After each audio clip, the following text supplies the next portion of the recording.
It's Friday, May 1st, 2015, and let's talk about what happened this week over at xdadevelopers.com.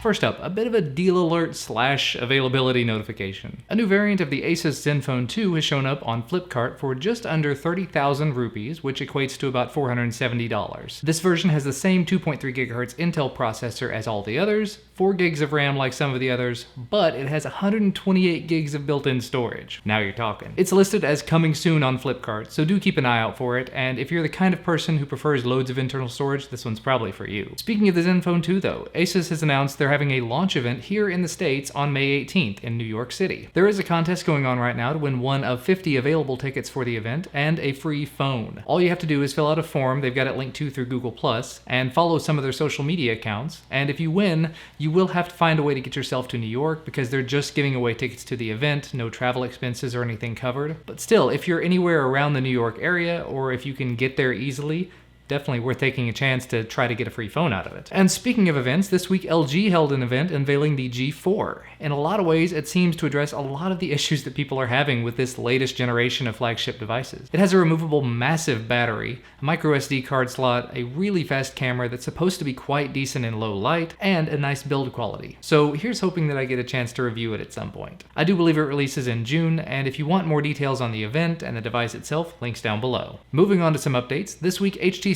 pushed out an update to their M9 camera app in the Play Store, adding in support for RAW photography. I'd be really interested to see how some nicely processed RAW images turn out from it, because the pictures that I've seen coming out of it so far haven't really been the best. Sony's also mentioned on their forum that they're considering adding RAW support into their devices in the future if there's a demand for it, so if you're an Xperia device user, you might want to poke at Sony, let them know if RAW is an important feature to you. And actually, speaking of Sony, funny story, after last Friday's video where I mentioned the Sony Smartwatch 3 and made a little joke about it, a guy from Sony actually reached out to me by email and arranged to send me one. So thanks so much to Sony for that. I'll be doing a review of it over on my channel after I've used it for a week or two and gone for a few runs with it, so maybe go over there and check out, subscribe if you haven't already, things like that. And while we're at it, I've always loved the Tesla Model S, so if anyone from Tesla is watching, worth a shot. Back to the updates though, Sam Mobile got an exclusive look at Android 5.1 running on the Galaxy S6 and S6 Edge, and apparently this update is going to bring the guest mode back to the devices. Not really a feature I've found myself missing at this point, but still, if it's something that you do use, it would be nice to have it available, right? The Samsung Galaxy Alpha also started receiving its update to Lollipop in South Korea this week, bringing version 5.0.2.